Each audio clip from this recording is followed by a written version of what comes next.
പാവയ്ക്ക ഇഷ്ടമല്ലെങ്കിൽ പോലും അറിയാതെ ഇഷ്ടപ്പെട്ടു പോകും. ഇതുപോലെ പാവയ്ക്ക മെഴുക്കുപുരട്ടി ഉണ്ടാക്കിയാൽ. നമുക്ക് വീഡിയോയിലേക്ക് പോകാം.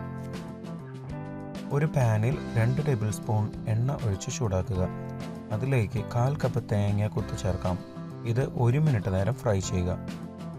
1 മിനിറ്റിന് ശേഷം 300 മുതൽ 400 ഗ്രാം വരെ കൈപ്പയ്ക്ക ചെറുതായി അരിഞ്ഞത്, ഒരു സവോള നീളത്തിലരിഞ്ഞത്, ഒരു പച്ചമുളക് നടുവെ കീറിയത്, 1 ടീസ്പൂൺ ഉപ്പ്, 1/4 ടീസ്പൂൺ മഞ്ഞൾപ്പൊടി എന്നിവ ചേർക്കുക.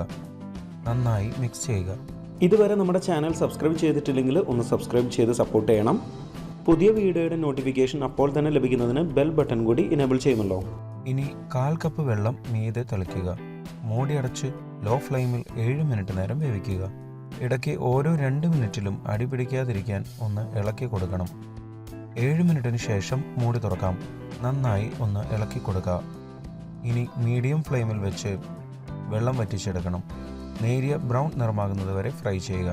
ചെറുതായി ബ്രൗൺ നിറമാകുമ്പോൾ 1 ടീസ്പൂൺ ചില്ലി ഫ്ലേക്സ് ചേർത്ത് നന്നായി ഇളക്കുക. ചില്ലി ഫ്ലേക്സ് ഇല്ലെങ്കിൽ ഉണക്കമുളക് ചതച്ച് ചേർത്താൽ മതിയാവും. ലോ ഫ്ലെയിമിൽ 2 മിനിറ്റ് നേരം വേവിക്കുക. 2 മിനിറ്റിന് ശേഷം ഫ്ലെയിം ഓഫ് ചെയ്യാം. നമ്മുടെ പാവയ്ക്ക മെഴുക്കുപുരട്ടി റെഡി. വളരെ ടേസ്റ്റി ആയിട്ടുള്ള റെസിപ്പിയാണ് കേട്ടോ. 20 മിനിറ്റ് കൊണ്ട് ഉണ്ടാക്കിയെടുക്കാവുന്ന നല്ല കിടിലൻ പാവയ്ക്ക റെസിപ്പി. സ്കിപ്പ് ചെയ്യുന്നതിന് മുമ്പ് ചാനൽ ആദ്യമായി കാണുന്നവരാണെങ്കിൽ ഒന്ന് സബ്സ്ക്രൈബ് ചെയ്യാൻ മറക്കരുത്. ഇവിടെ ക്ലിക്ക് ചെയ്താൽ ചാനലിലെ ഏറ്റവും പുതിയ വീഡിയോ കാണാൻ സാധിക്കും. നോൺ വെജിറ്റേറിയൻ റെസിപ്പീസിന് വേണ്ടി ഇവിടെ മുകളിലും വെജ് റെസിപ്പീസിനായി താഴെയും ക്ലിക്ക് ചെയ്യുക.